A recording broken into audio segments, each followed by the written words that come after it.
Économie, l'intervention est très attendue. C'est finalement demain soir en direct sur France 2 et TF1 que Nicolas Sarkozy s'exprimera et annoncera, sauf surprise, des mesures pour le pouvoir d'achat.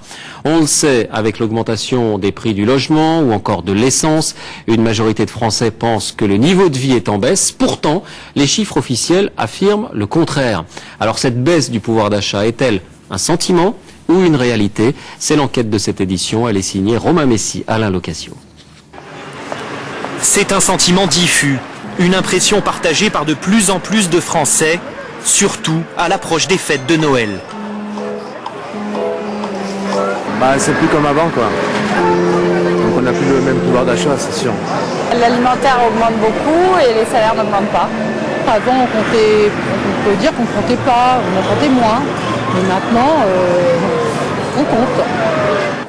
Selon un dernier sondage, 65% des Français estiment que leur pouvoir d'achat a baissé depuis un an. Pourtant, selon les chiffres de l'INSEE, ce même pouvoir d'achat a augmenté en moyenne de 2,3% en 2006 et de 2,8% cette année. Comment expliquer ce paradoxe?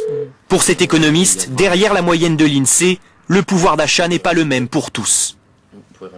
C'est bien un problème d'inégalité, avec d'un côté des classes assez aisées qui ont vu un pouvoir d'achat fortement augmenter, des classes moyennes qui ont vu par contre un pouvoir d'achat plutôt stagner, et ceux qui sont aux minima sociaux qui ont vu leur pouvoir d'achat complètement diminuer. Car les prix augmentent principalement sur les produits du quotidien, plus 10% depuis un an sur 1 kilo de pommes, plus 6% sur 1 litre d'essence, et le logement qui coûte de plus en plus cher.